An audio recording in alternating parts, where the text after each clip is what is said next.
Right, most of you have probably already read the feed, but or I think YouTube pretty much put it in your face unless you have the uploads only thing checked. But essentially, I have shut down Yu-Gi-Oh and just decided not to continue with it and just to pull it off YouTube, and I just decided it just wasn't worth keeping around. Uh, that's it. I just didn't like it. It felt like an after-action report, and really, I don't think people like listening to after-action reports. After-action reports are not interesting. I did mention game mechanics and a few other game concepts while I was playing the game, but it was very easy to run out of material, and once I ran out of things to say, it was very silent. That and the game was angering me. The game is a slight frustration, I'll have to say. It's very easy to bear through it if you can put the game down and then pull back up like I have been doing, but it eventually gets to that one point where they're like, why did the game difficulty spike this much? And how was I expected to deal with this? Because I feel like Yu-Gi-Oh! Is one of those games that, the games especially, is that once you build one very, very good deck, you can use it till the end of the game and it'll feel like an easy thing. But by trying to provide a variety experience, I was unable to pull that off. I wanted it to be a new thing every time, and to continue doing it like that and have a variety of different types of decks and essentially get through the game while showing off a bit of variety rather than the same droll deck each time. But eventually we'll have to get to the point where I'm only using Back to Sender to complete the game, and I felt like I didn't want that. I don't think anyone would want that in the game. Story is bad, and I know that, and I tried to pull entertainment out of it, and I don't think that worked.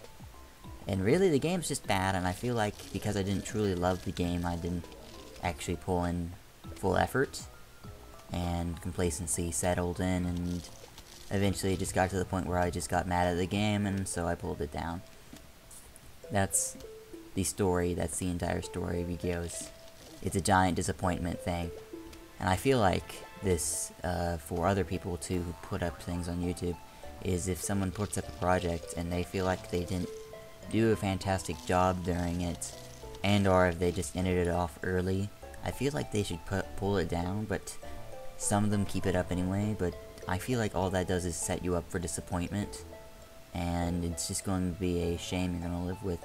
And even though I deleted the video, this experience will probably still be pretty much cataloged. And however, I feel like now at least I won't be wasting people's time, because that project got in for maybe 10 hours, and I don't feel like wasting 10 hours of someone's time if they're going to watch through that. If they think I'm a good LPer and they watch something crappy from me, they're not going to think the same thing as if they would never have had the chance of experiencing it in the first place. So this feels like even though this feels like a sham, I think it was for the best that I pulled it down. So that's it for this side of the announcement. The second side of the announcement is for Eternauty 2. Eternauty 2 is coming soon. Right now I'm still in the middle of playing through the game myself, and I'm probably not going to put up content of VO2 until I beat the 5th Stratum boss at the very least. And mind you, I haven't actually faced the 5th or 4th Stratum bosses, so please keep quiet about that. I have reached the 4th Stratum before, but I started the game because after I leave the game for a while, I always have this tendency to want to start the game over because I feel like I have forgotten pretty much all the past events. And the reason and how I got this bad habit of mine of restarting games is from Chrono Trigger. Chrono Trigger when you play Chrono Trigger, there's no way to remember what happened in the past. The game doesn't give you like a quick summary of what happened before, so you would have to remember exactly what happened in order to remember where to go in the game. So you had to either write it down or you forgot it. And from games like Chrono Trigger and other RPGs where they wouldn't tell you what happened before, so you could have the knowledge you needed to know to continue, that's kind of how that stemmed and how I gained that habit. And now I feel that like I could have just started from the 4th Stratum, but I decided not to. So now I have to beat Scylla again, and I think I'm gonna have an easy time because I beat her once. Especially it's because she's not a terribly hard boss now that I know how to beat her. And when we start doing EO2 in the future, that's especially how it's gonna go. I'm probably gonna use a team I am familiar with and a setup that I know will work. rather than AO3's slightly experimental. I'm going to still do a little bit of experimental with a completely new team when I do AO2, but I'm going to limit it to maybe swap out maybe 2 people, so it's not a huge thing. I'm probably going to keep, from my experience, a Dark Hunter, a Hexer, and a Medic. I know I'm probably going to need those for sure, and then the other 2 will be offensive classes. Right now I'm using Lanchneck and Gunner. I might switch it up to Gunner, and I might switch it up to Ronin and a Travador, or a Ronin and a I don't feel like saying Survivalist. I don't think Survivalist really count as a good class to use. I'm trying to think of the other good back row class, which has completely escaped my mind at the moment, but you get the idea. I might swap out 2 characters, but I'm definitely going to have Dark Hunter in front and a Hexer and Medic in back.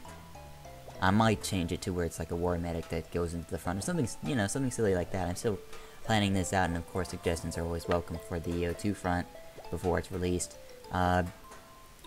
Because, as I said earlier, it's probably not going to start AO2 for a while, so as always, I know you guys are very patient. I guess you kind of learned how to be patient with how I released the Abyssal God. That's like, you guys remember how I did the AG, right? It's like, I said I would do it, and then I was like, no, I'm not going to do it, and I did, and I ended it off on Elder Dragon for the longest time, and then I was like, oh hell, I feel like this is kind of nipping me in the back that my last video, the final for the Etrian Odyssey 3, was the Elder Dragon fight where my dogs barked at me. And I was like, no, I don't think that's going to quite work, so I decided to continue doing on to the AG.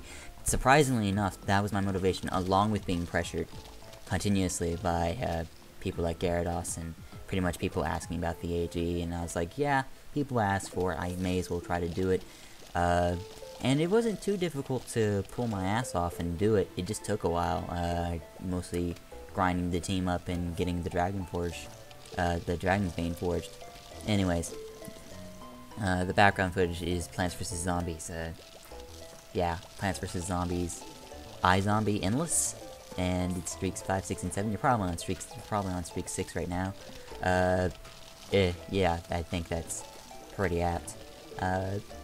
I feel like this particular announcement recording has been a lot better than my previous tries of doing this. So yeah, that's news for Yu-Gi-Oh! And for EO2. And thank you for listening in, and I'm going to see you guys later. The last 30 or so seconds of this is going to be Plants vs. Zombies. See you guys next time, bye.